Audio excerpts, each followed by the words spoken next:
What's up everyone, thanks for tuning in to another great episode with Car Talks. Now today I'm in the A200 AMG Mercedes for the first drive. Now if you guys wanted to check out our pickup video, that's in the link above, but we're going to go for a first spin. Let's get on go. So I'm here in the Mercedes A200 AMG package. First drive.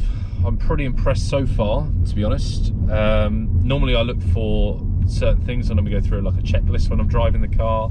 The comfort of the car. So the car has to be comfortable to be in for 5 minutes, 10 minutes, or however long your drive is, 2 hours, 3 hours. And this car, it's got really, really comfortable seats. So that's one. Two, the steering wheel, it needs to also be quite comfortable because obviously you're going to be holding it for a long period of time.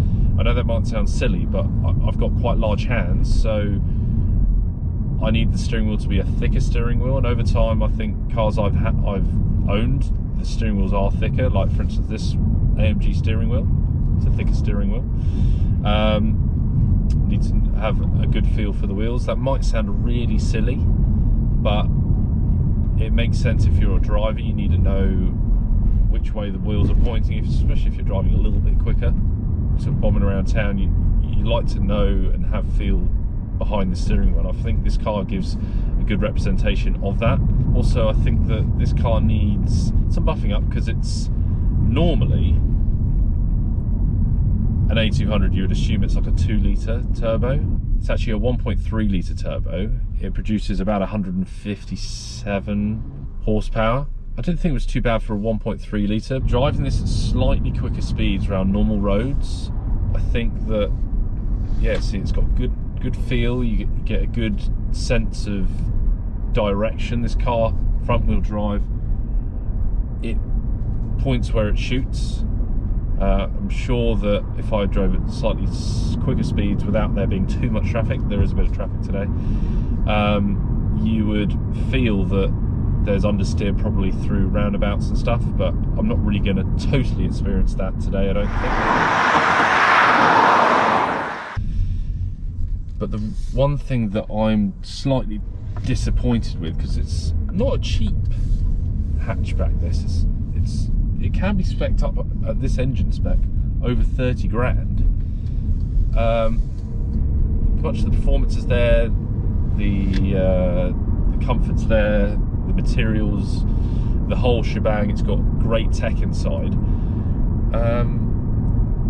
It's got a lot of road noise, and I'm only doing 25 miles an hour, and I think that's a lot of road noise for not low profile tyres, just driving on very relatively smooth drives. These are the roads I drive around all the time on all my videos.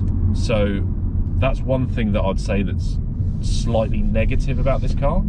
I've got to admit, it's pinpoint when you're driving through corners, the response on the accelerator. I'm not even actually in sports mode, I'm just in normal drive mode. I might use the paddle shifts to put it into like a semi-automatic. So hold on, here we go. M2. Let's give it a little bit more oomph. A little bit of a lag.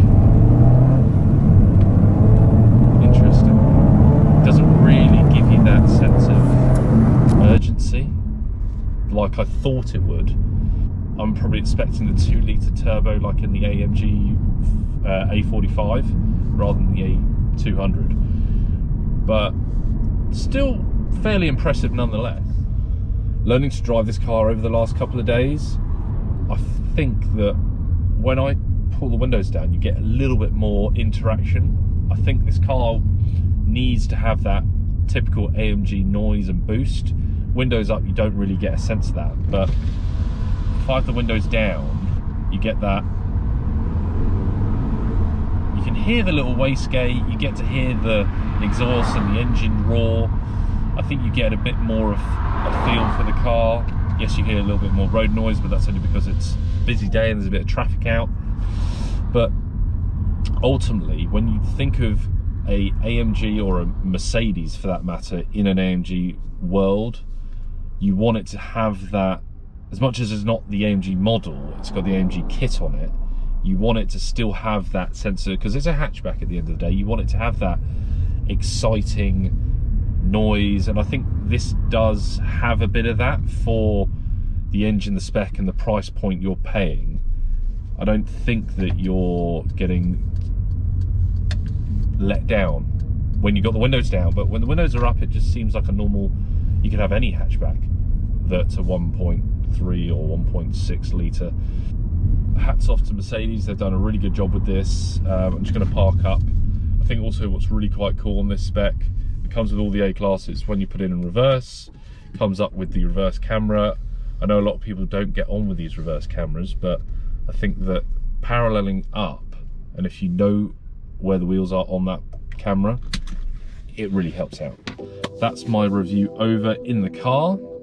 Hope you enjoyed it. What's up guys, thanks for watching another great episode with Car Talks. Now if you enjoyed the video, please give this video a massive thumbs up, and also don't forget to subscribe to the channel. I hope you enjoyed the video anyway, and I hope to see you on the next one. But I hope you enjoyed the ride, and I'll see you next time. Enjoy.